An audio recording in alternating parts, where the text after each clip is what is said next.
Hi everybody, Matthew Turnage here. Today we're going to rank George Harrison's solo studio albums from my least favorite to most favorite. And so what's going to be included on this list are just the solo studio albums. So we're not including, of course, live albums, not including the Wilburys albums, compilation albums, and I'm also not including George's experimental album, Electronic Sound. So that leaves us with 11 albums to rank. And let's get started. So number 11 is going to be Wonderwall music, George's first solo album. And of course, this is a film soundtrack for the Wonderwall movie. Back when I first got this, I was not expecting a whole lot. I mean, I knew it was all film soundtrack music. It was instrumentals. There's a lot of Indian flavored music on it. But I actually really do enjoy it. I like to give it a spin every now and then.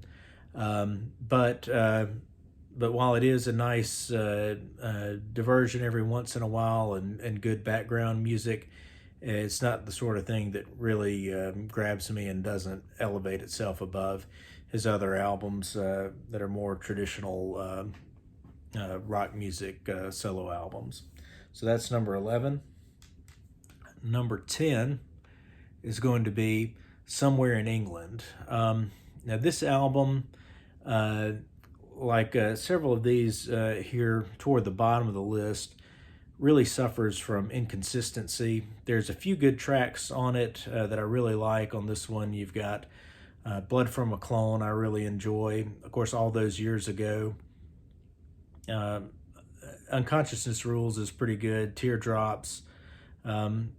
Good songs, but on the whole, the album is just not really terribly exciting.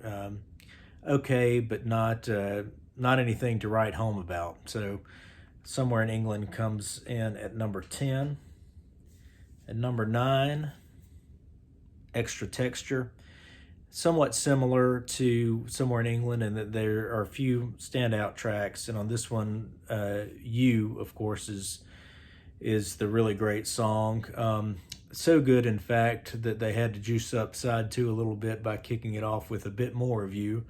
That certainly was the impression I got the first time I listened to this album. It's a great track, but of course it's from a few years earlier, originally recorded, intended for Ronnie Spector, and George resurrected the track, and it's easily the standout here. But I do like a few other songs on here. This Guitar Can't Keep From Crying is good, and Tired of Midnight Blue is good. Some other songs on here are okay, but again, a lot of stuff that's just kind of okay and not all that great. So it's similar to Somewhere in England for that respect, but the quality of You alone would elevate it one higher, so it's at number 9. Right, number 8 is going to be Dark Horse. And I really kind of hate putting this album this low because I do really enjoy this one. I feel like it doesn't always get the credit it deserves, but again, it's an inconsistent album. The great tracks on this one are the title track, which is one of my all-time favorite George Harrison songs. Ding Dong Ding Dong I like quite a bit also. Harry's on Tour Express is a great rocker to kick off the album. And the rest is pretty good, but not outstanding. I kind of have mixed feelings on his remake of Bye Bye Love. It's pretty good, but sometimes I kind of feel like the lyrics are, he didn't need to get into the whole bit with Patty and Eric on that one. So I would definitely say this album is worth a serious listen for any George Harrison fan. But the problem is, like I said, it's a bit too up and down to rank any higher on the list. But I do like to listen to it fairly regularly. All right, so number 7 on my list. This is one that I know a lot of people are going to rank a lot higher than I've got it. But for me, number 7 is Living in the Material World. For me, it's the same kind of deal with the inconsistency on this album. There are some tracks on here I completely love. Of course, Give Me Love, Give Me Peace on Earth is a great track. Sue Me, Sue You Blues is one of my favorite George Harrison songs. One of the things I like about George is his sense of humor, and that's a song where it really shines through. And then you've also got Don't Let Me Wait So Long, which is one that I just really, really love. And the title track is good. But and some of the rest of the album, for me, at times it kind of bogs down because you have a few songs that are a bit more sort of slower and more kind of stately and spiritual, and I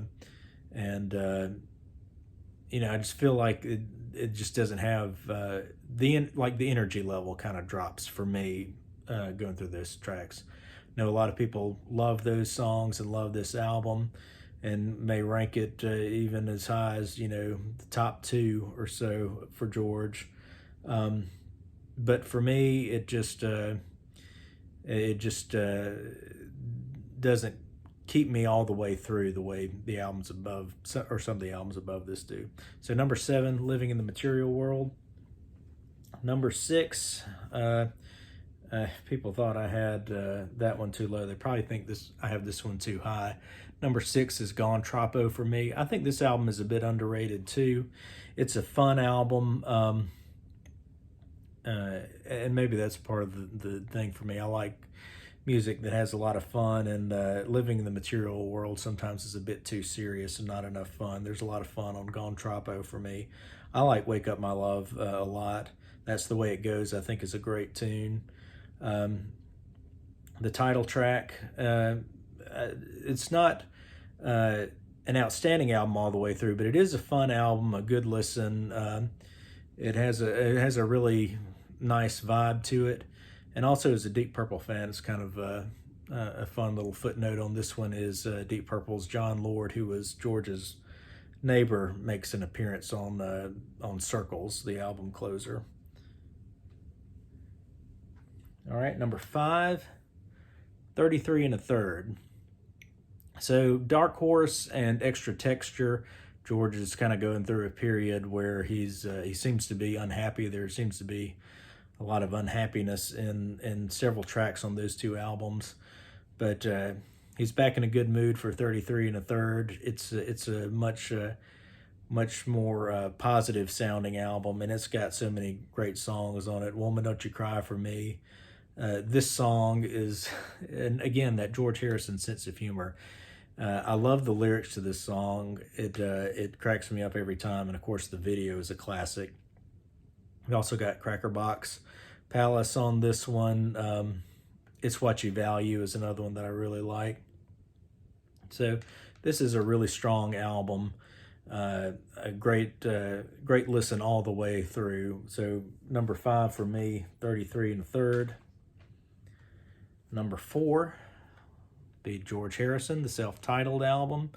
This album is really mellow and laid back, but it still feels like it has some life and energy to it. Love Comes to Everyone, I like that song a lot, the opener.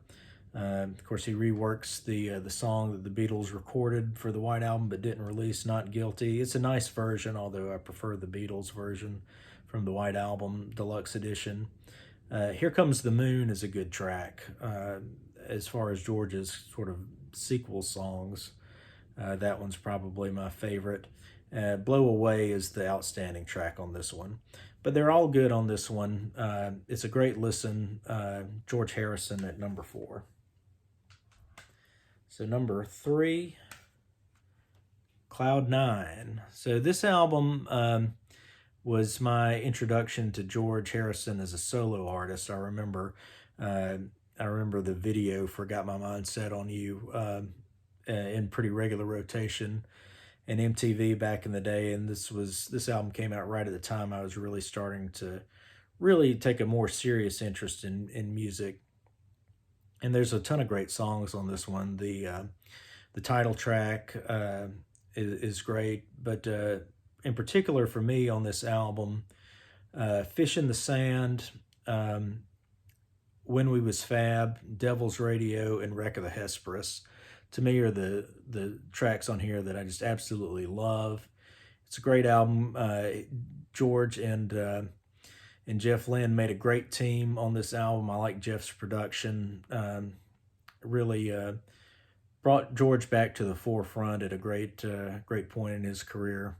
Love this album. Number 3, CloudNine.